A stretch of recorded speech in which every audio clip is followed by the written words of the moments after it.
ஏன்னா ராணுவ வீரர்கள் போர்லையா போய் சண்டையா போட்டாங்க. இல்ல தொழில்நுட்ப வளர்ச்சி இந்த கருவியெல்லாம் வாங்கி கொடுத்தது மத்திய அரசு. முதல்ல நீ பாராட்ட வேண்டியது யார? பாரத பிரதமர். அதை விட்டு ராணுவ வீரர்களுக்கு பாராட்டு தெரிவிச்சு திமுக என்ன நாடகம் ஆடுறாங்க பாருங்க. அவங்களா போராடினாங்க இல்ல அவங்களா சண்டை போட்டாங்கன்னு கேட்டுக்கிறேன். இப்ப அவங்க சண்டை போடாம யார் சண்டை போட்டாங்க? இவர் போய் நின்று சண்டை போட்டாரா? இல்ல இவர் கட்சியில ராஜேந்திர பாலாஜி 1000 பேர் கூட்டு போய் அது பண்ண போறோம் இது பண்ண போறோம் அவர் போய் பண்ணாரா? இல்ல யார் செஞ்சது? இன்னைக்கு முரளி நாயக்னு ஒரு பையன் இறந்துருக்காங்க. இம்தியாஸ் அப்படிங்கிற ஒரு எஸ்ஐ ரேங்க்ல இருக்கிற ஒருத்தர் அவர் இறந்துருக்காரு. அந்த 2 உயிரை இவர் ரொம்ப கேவலமா மதிக்கிறாரு. ஒரு என்ன காசு வாங்கினீங்க, போய் நின்னீங்க, சம்பளம் வாங்கினீங்க, சண்டை போட்டீங்க, செத்தீங்க, இப்படி ஒரு எலைட்டான ஒரு கேவலமான மனநிலை இருக்கு பார்த்தீங்களா, அவங்க மட்டும் தான் அவங்கள பேச முடியும். இவர் ஒரு மனநல மருத்துவரை பார்க்கறது நல்லது. சிந்தூர் ஆபரேஷன்ல எங்க ஒரு குடும்பத்துல, இந்திய குடும்பத்துல ஒரு பொண்ணோட செந்தூர் குங்குமம் கும்பிடுது. அதோட விலை இருக்கு பார்த்தீங்களா, இந்த நாட்டைக்காக ஒரு விலை கொடுக்குறாங்களா, அந்த விலையை இவர் என்ன கிளிஸ்தானோ பெருசா மன்சூர் அலி மாதிரி தப்பாக்கு போட்டு பேசுற மாதிரினா என்ன ஒரு கேவலமான பேச்சு. இவர் முன்னாள் ராணுவ நல வாரியத்துக்கு துறையும் சேர்த்து இவர் பார்த்துக்கிறாரெல்லாம் சொல்றாங்க. செல்லூர் ராஜு அவருடைய பேச்சுக்கு மன்னிப்பு கேட்கணும், வருத்தம் தெரிவிக்கணும். கூடுதலாக எடப்பாடி அவர் மீது நடவடிக்கை எடுக்கணும். அப்படி இல்லைன்னா நாடு முழுவதும் இருக்கிற முன்னாள் வீரர்களுடைய சங்கங்களை இணைத்து போராட்டம் செய்வதற்கான முன்னெடுப்புகள் கட்டாயமாக வீரர்கள் சார்பாக முன்னெடுக்கப்படும். ட்ரைப்ஸ் நேயர்களுக்கு வணக்கம். சர்ச்சைக்கு பேர் போன அதிமுகவின் முன்னாள் அமைச்சர் செல்லூர் ராஜ் இந்தியா நடத்திய சிந்தூர் ஆபரேஷனில் ஈடுபட்ட ராணுவ வீரர்கள் குறித்து தரைக்குறைவாக பேசி மீண்டும் சர்ச்சையில் சிக்கியுள்ளார். இதற்கு எதிராக இந்தியா முழுவதும் உள்ள ராணுவ வீரர்கள் பலர் செல்லூர் ராஜுக்கு எதிராக கண்டனங்களை தெரிவித்து வருகிறார்கள்.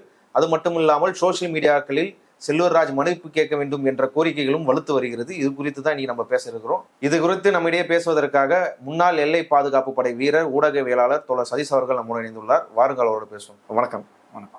அதிமுகவோட முன்னாள் அமைச்சர் திரு செல்லூர் ராஜ் அவரோட பத்திரிகையாளர் சந்திப்புள்ள பத்திரிகையாளர்கள் அவர்கிட்ட கேள்வி கேட்குறாங்க. பாகிஸ்தான் மீது இந்தியா வெற்றிகரமான தாக்குதல் சில நடத்தியிருக்குது, அதை நீங்க எப்படி பாக்குறீங்கன்னு கேட்குறாங்க. ராணுவ வீரர்கள் நடத்தியிருக்கிறாங்க அப்படின்றத மென்ஷன் பண்ணி கேட்குறாங்க. அதுக்கு அவர் ஏன்னா ராணுவ வீரர்கள் போர்லையா போய் இதுலயா போய் சண்டையா போட்டாங்க. இல்ல தொழில்நுட்ப வளர்ச்சி இந்த கருவியெல்லாம் வாங்கி கொடுத்தது மத்திய அரசு. வாங்கி கொடுத்தவர் பாரத பிரதமர், கேட்டவர் ராணுவ அமைச்சர் ராஜ்நாத் சிங், உள்துறை அமைச்சர்கள். இவர்கள் தான் எந்தெந்த இது வாங்கணும், நம்ம ஆயுதங்கள் எப்படி தாக்கலாம், எதிரிகள் வந்தா எப்படி தாக்குவது என்பதை அவங்க தான் உன்னிப்பாக. முதல்ல நீ பாராட்ட வேண்டியது யார? பாராட்ட வேண்டியது பாரத பிரதமர். அதை விட்டு ராணுவ வீரர்களுக்கு பாராட்டு தெரிவிச்சு திமுக என்ன நாடகம் ஆடுறாங்க பாருங்க அப்படின்னு சொல்லி ஒரு கருத்தை வச்சிருக்கிறாரு. இது பயங்கர விமர்சனத்துக்கு உள்ளாயிருக்கு. நீங்க ஒரு முன்னாள் எல்லை பாதுகாப்பு படை வீரரா இதை நீங்க எப்படி பாக்குறீங்க? இல்ல இதெல்லாம் கேட்கணும்னு எங்க விதியில எழுதிருக்கு பாத்தீங்களா, அதை நினைச்சது ரொம்ப கஷ்டமா இருக்கு. இந்த செல்லூர் ராஜ் நிறைய சர்ச்சையான பேசியிருக்காரு. அதாவது காமெடியா எடுத்துட்டு போயிடலாம் இல்ல எப்படின்னா, இது மிகப்பெரிய ட்ராஜடி. 2 உயிர் போயிருக்குது. இந்த சூழ்நிலையில இந்த செல்லூர் ராஜ் இப்படிலாம் பேசுறது அப்படிங்கிறது அந்த 2 உயிரை இவர் ரொம்ப கேவலமா மதிக்கிறாரு. ஒரு என்ன காசு வாங்கினீங்க, போய் நின்னீங்க, சம்பளம் வாங்கினீங்க, சண்டை போட்டீங்க, செத்தீங்க, இப்படி ஒரு எலைட்டான ஒரு கேவலமான மனநிலை இருக்கும் பார்த்தீங்களா, அவங்க மட்டும் தான் அவங்கள பேச முடியும். ஏதோ அவருக்கு மனநல எதுவும் பிரச்சனையா இருக்கான்னு தெரியல, ஹாஸ்பிட்டலில் போய் ஒரு கட்டாயம் செக் பண்ணணும். இது கடந்து செல்லூர் ராஜ் அவரோட லாஜிக் படியே நம்ம வந்தோம் அப்படின்னா, செல்லூர் ராஜ் கொஞ்சம் வருஷத்துக்கு முன்னாடி வைகை டேம்ல நான் ஏதோ பண்ண போறேன் அப்படின்ட்டு தெர்மாக்கோலா விட்டார். அதுல இருந்து அவர் தெர்மாக்கோலா உலகம் முழுக்க அவர் பிரபலமானாரு. அது டெக்னாலஜி ஒர்க் அவுட் ஆகல அப்படின்னு அவர் என்ன சொன்னாரு, அவரோட பேட்டியில் என்ன சொன்னார் அப்படின்னா, இந்த மாதிரி இது அதிகாரிகள் செஞ்ச தப்பு, அதனாலதான் அப்படி ஆகிப்போச்சு அப்படின்னு டக்குன்னு அந்த பக்கம் திருப்பி விட்டாரு. ஜெயிச்சிருந்தா இவங்க பேரை எடுத்துக்கிடுவாங்க, இல்ல அப்படின்னா இந்த பக்கம் திருப்பி விட வேண்டியது. இப்போ அதிகாரிகள் செஞ்சது தப்பு அப்படிங்கிற அதிகாரிகள் செஞ்சாங்க. இப்போ இந்த அதிகாரிகள் தானே ராணுவ அதிகாரிகள், டிஃபென்ஸ் சிஸ்டம் ஒன்று இருக்குது, அதுக்கு பின்னாடி எந்த வெப்பனை எங்க யூஸ் பண்ணணும், இந்த ட்ரோன் வருது அப்படின்னா இதை எதை வச்சு எந்த மிஸ்ஸில் வச்சு அடிக்கணும், எந்த மிஸ்ஸில் எதுக்கு எதுவும் பதிலாக கொடுக்கும், ரேடாரை எங்க வைக்கணும், இதெல்லாம் பண்ணிட்டு இருந்தது யாரு? பாரத பிரதமர், மத்திய உள்துறை அமைச்சர், மத்திய டிஃபென்ஸ் மினிஸ்டர், இவங்க எல்லாம் அப்புறம் நிறைய எல்லாரும் சேர்ந்தது தானே உழைப்பு. இப்போ இவங்களை யாரும் நம்ம தரக்குறோம், நீங்க சொல்லலாம் அவரை பாராட்டுங்க, நீங்க பாராட்டணும் அப்படிங்கிறதுக்காண்டி இங்க உயிரை விட்டவனை பிடிச்சிட்டு நீ என்ன கிழிச்ச அப்படின்னா ஓங்கி செவுல்ல வைக்கணுமா வைக்கணும் அப்படிதானே தோணுமோ. ஒரு சாதாரணமான ஒருத்தன், என் கூட இருக்க ஒருத்தன் இன்னைக்கு இருந்துட்டு இருக்கான், ஒரு பாகிஸ்தான் ஃபயரிங்ல காலையில பார்த்தா இல்ல, அவன் டெட் பாடி வீட்டுக்கு போகுது. அங்க சிந்தூர் ஆபரேஷன்ல எங்க ஒருத்தர் ஒரு குடும்பத்துல, இந்திய குடும்பத்துல இருக்க ஒரு பொண்ணோட செந்தூர் குங்குமம் அழிக்கப்படுது. அப்போ அந்த விலை, அதோட விலை இருக்கு பாத்தீங்களா, இந்த நாட்டைக்காக ஒரு விலை கொடுக்குறாங்களா, அந்த விலையை இவர் என்ன கிளிஸ்தானோ பெருசா மன்சூர் அலி மாதிரி இப்படி தம்பாக்கு போட்டு இப்படி பேசுற மாதிரினா என்ன ஒரு கேவலமான பேச்சு. இல்ல இதுதான் இவர் இத்தனை வருஷம் 72 வயசா இருக்குது இவருக்கு. இந்த 72 வயசுல இவர் இந்த அரசியல் பலமுறை எம்எல்ஏ இருந்திருக்காரு, எம்எல்ஏ இருக்காரு, அமைச்சரா இருக்காரு. இவர் வந்து முன்னாள் ராணுவ நல வாரியத்துக்கு துறையும் சேர்த்து இவர் பார்த்துருக்கிறாரெல்லாம் சொல்றாங்க. நான் இன்னும் அதை உறுதிப்படுத்தல. ஆனா அப்படி இருக்கிற ஒருத்தர் வந்து இப்படி இருக்கிறாருன்னா இவருக்கு கீழே இந்த அமைச்சர்கள் கீழே என்னென்னலாம் பணி இருந்திருக்கும், அதெல்லாம் இவர் எப்படி டீல் பண்ணியிருப்பாரு, அவங்களை எப்படி பார்த்திருப்பாரு. அதாவது யாருனாலும் ஈஸியா குற்றம் சொல்லிடலாம். ராணுவ வீரர்கள் அப்படிங்கிறது ஒரு எப்படி பார்த்தாலும் அவங்க வந்து அங்க போய் நிக்கிறாங்க, வீட்டை விட்டு குடும்பத்தை விட்டு, என்னைக்கு சாவு என்னைக்கு பொழப்பு என்னன்னே தெரியாது, விடியாதான்னு தெரியாத இடத்துல ஒரு இடத்துல நின்றுட்டு இருக்கிறாங்க அப்படின்னு ஒரு கண்ணியமிக்க ஒரு பார்வை இருக்கும். நீ வந்து மதிக்காத, குறைந்தபட்சம் நீ மிதிக்காமதே இருக்கலாம்ல. அது ஒண்ணு புனிதமா நீ பார்க்கணும்னு அவசியம் இல்லை. பிரச்சனை வர்றப்போ அந்த பிரச்சனை நீ தட்டி கேளு. இப்ப ஏகப்பட்ட பேர் விமர்சனம் வச்சிருக்காங்க, அந்த தாக்குதல் நடந்துச்சு, இந்த தாக்குதல் இருக்கு, அப்பாவிகள் பாதிக்கப்பட்டார்கள், இப்படிலாம் ராணுவத்தின் மீது பல்வேறு இடங்கள்ல இருந்து பல்வேறு விதமான விமர்சனங்கள் வரும். அதுக்கு அவங்க பதில் சொல்லுவாங்க, இல்ல அது சார்ந்த கட்சிகளோ அது சார்ந்த அரசோ வந்து பதில் சொல்லுவாங்க. அது வேற விஷயம். நீ யாரையோ குசிப்படுத்தணும் அப்படிங்கிறதுக்காக இவங்களுடைய மொத்த உழைப்பையும் ஜஸ்ட் லைக் என்ன சொல்றது, ஒண்ணுமே இல்லை அப்படிங்கிற மாதிரி பேசுறது வந்து இது என்ன பேச்சு? சரி, இவர் இப்படி பேசுறாரு, இவங்க கட்சி தலைமை இது இப்போ வரைக்கும் என்ன பண்ணிட்டு இருக்குது? மிச்சர் சாப்பிட்டு இருக்காங்களா சொல்லுவாங்க.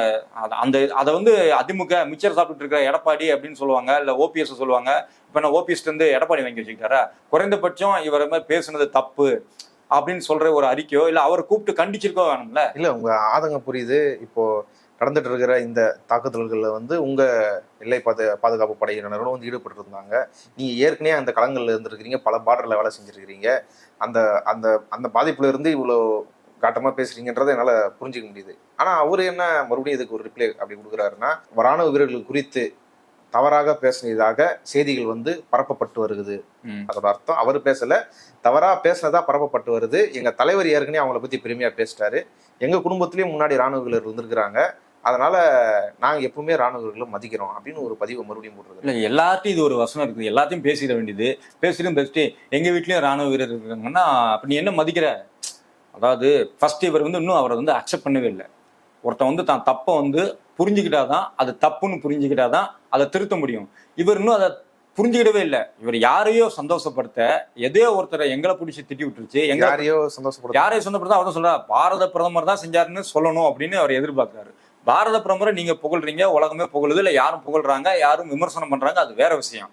நீ இப்போ இந்திய ராணுவத்தை பொறுத்து, இந்த ராணுவ வீரர்களை குறித்து, எல்லை பாதுகாப்பு படையில் இருக்கிற வீரர்களை குறித்து அவங்களா போராடினாங்க இல்ல அவங்களா சண்டை போட்டாங்கன்னு கேட்டிருக்கிற. இப்போ அவங்க சண்டை போடாம யார் சண்டை போட்டான்? இவர் போய் நின்று சண்டை போட்டாரா? இல்ல இவர் கட்சியில ராஜேந்திர பாலாஜி 1000 பேர் கூட்டு போய் அது பண்ண போறோம் இது பண்ண போறாரா, அவர் போய் பண்ணாரா? இல்ல யார் செஞ்சது?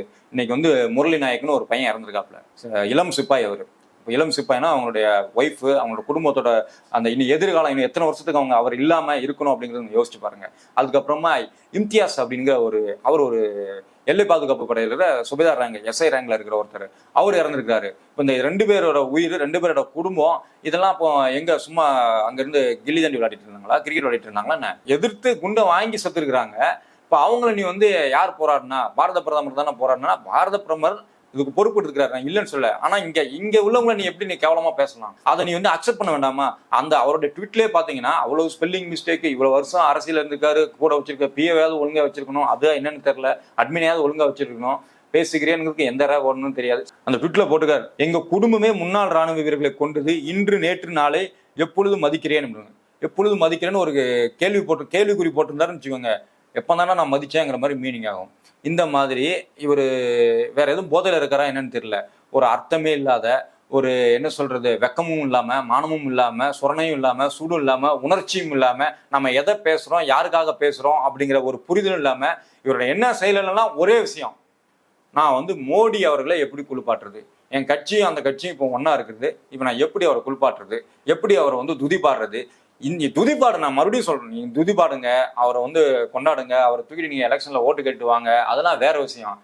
அதுக்கு என்ன எதிர்கட்சியா நான் ராணுவ வீரர்கள் இல்ல அங்க இருக்க எல்லை பாதுகாப்பு படையில இருக்க வந்து செல்லூர் ராஜுக்கு எதிராக எங்கேயாவது கோஷம் போட்டு நின்னாங்களா, கொடி பிடிச்சு நின்னாங்களா, இல்ல செல்லூர் ராஜ் இப்படி அப்படி இப்படின்னு அவங்க எதுவும் பேட்டி இல்ல. அவர் எந்த பொருளை சொல்ல வர்றாருன்னா, திமுக வந்து ராணுவ வீரர்களுக்கு ஆதரவா வந்து பேரணி நடத்திட்டு இருக்காங்க. அதாவது இந்த தாக்குதலுக்கு எதிராக போராடிட்டு இருக்கிற ராணுவ வீரர்கள், இந்திய ராணுவ வீரர்களுக்கு எதிராக பேரணி நடத்துறாங்க. அந்த பேரணிக்கு அதை குறிப்பிட்டு தான் சொல்றாரு, போராடினது மோடி, தேவலாம் இவங்களுக்கு இது அவங்கள பாராட்டுறதை விட்டு எதுக்கு இவங்களை பாராட்டுறாங்க. மறுபடியும் என்ன கேள்வி என்னன்னா, 1971 வார் யார் ஜெயிச்சா?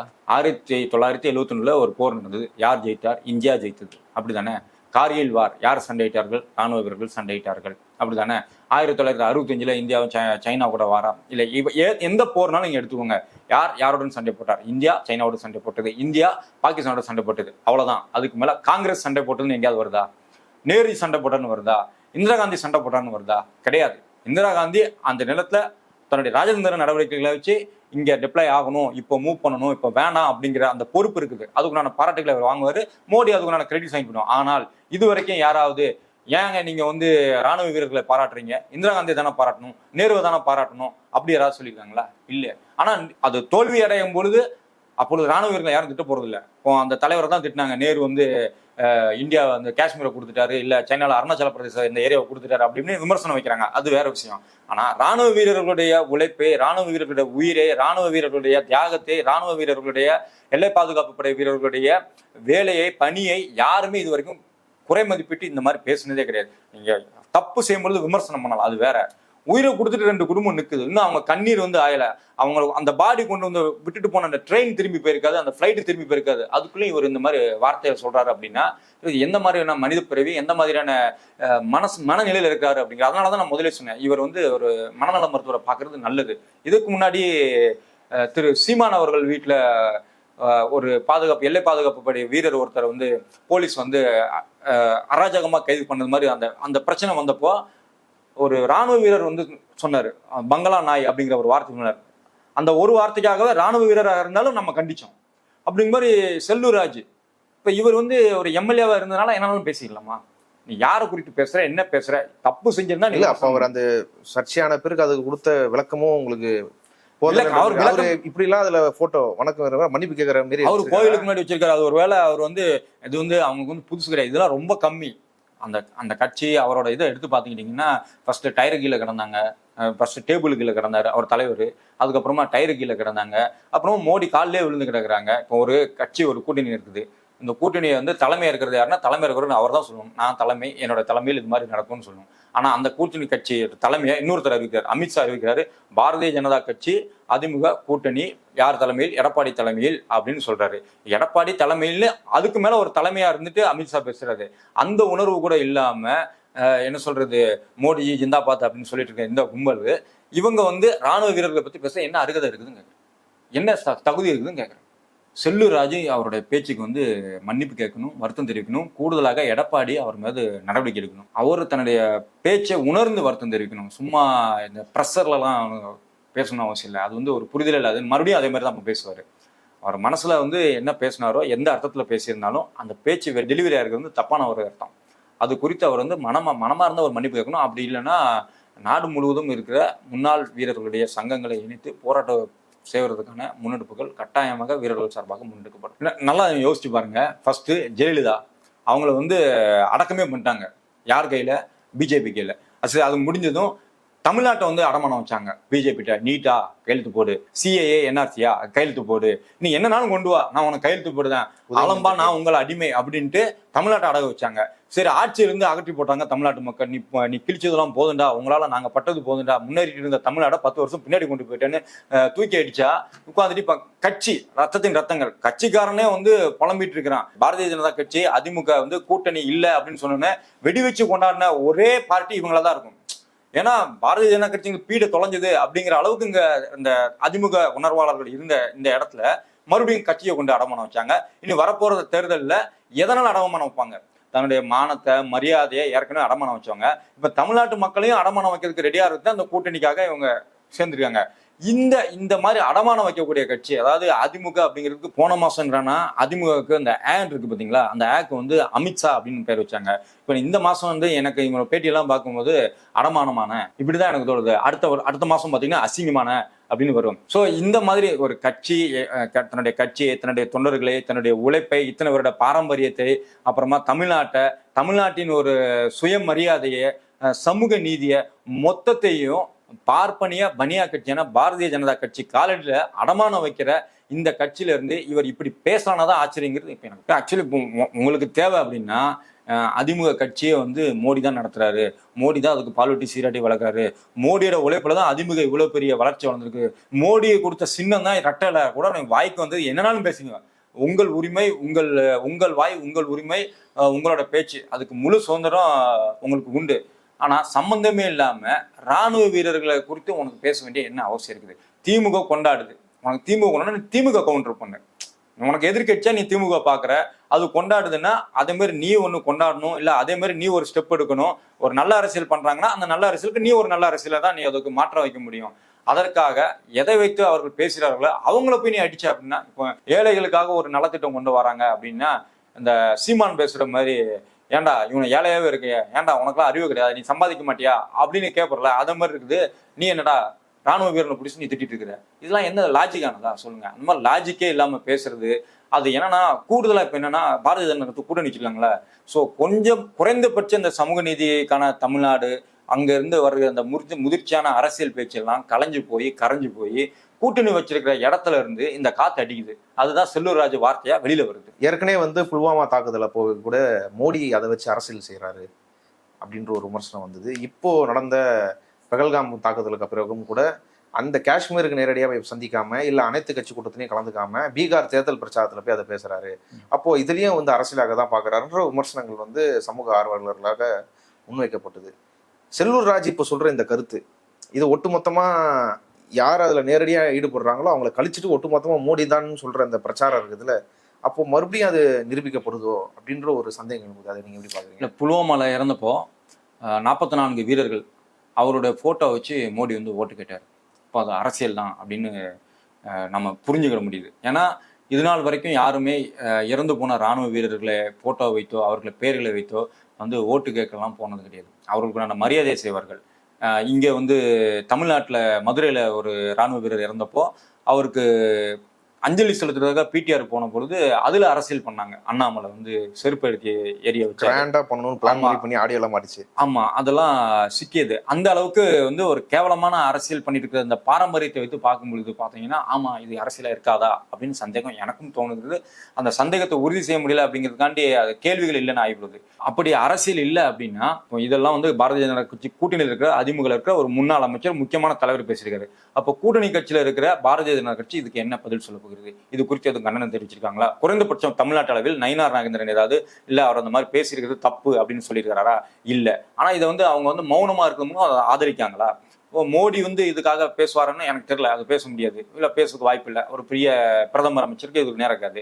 அமித்ஷா தான் இங்க வரைக்கும் கையை பிடிச்சி காலை பிடிச்சி உட்கார வச்சு கூட்டணிலாம் பேசிட்டு போறாரு. அதற்கு அவ்வளவு நேரம் அவருக்கு டைம் இருக்குது. இந்திய நாட்டை பாதுகாக்கும் ராணுவ வீரர்களுக்கு எல்லை பாதுகாப்பு வீரர்களை பத்தி இவர் இந்த மாதிரி ஒரு பேச்சு பேசுறாரு. அதை கண்டிக்கிறதுக்கு டைம் இருக்கா இல்லையா? இல்ல இது பின்னாடி அரசியல் இருக்குதா? ஏன்னா அரசியல் இருக்க போய் தான் நீங்க கண்டிக்கல அப்படின்னு நாங்க எடுத்துக்க முடியும். இல்ல குறைந்தபட்சம் மறுபடியும் கேட்கிறேன், நயினார் நாகேந்திரன் இல்ல எதுக்கு எடுத்தாலும் மைக்க பிடிச்ச உடனே வளவளாலும் பேசுவாரு அண்ணாமலை, இவர்களால சொல்லலாமே இல்ல இந்த மாதிரி பேசிருக்க கூடாது அப்படின்னு. இல்ல இந்த பேச்சை கூட கண்டித்தால் கூட கூட்டணியில பிரச்சனை வந்துடும், நமக்கு கிடைக்கக்கூடிய ஒரு 4-5% ஓட்டு கூட ஏடிஎம்கே எல்லாம் கிடைக்கக்கூடிய ஓட்டு கூட கிடைக்காது அப்படின்னு பிஜேபி காரங்க நினைக்கிறாங்களே. அப்போ இந்த ஓட்டு அரசியல் முன்னாடி ராணுவ வீரர்களாவது டேஸ் ஆகுது அப்படிங்கிற கண்டிஷன்ல தான் இவங்க பேசிட்டு இருக்காங்களோன்னு எனக்கு சந்தேகம். இவ்வளவு நேரம் இந்த செய்தி குறித்து உங்க கருத்துக்களை பகிர்ந்து கொண்டதுக்கு நன்றி.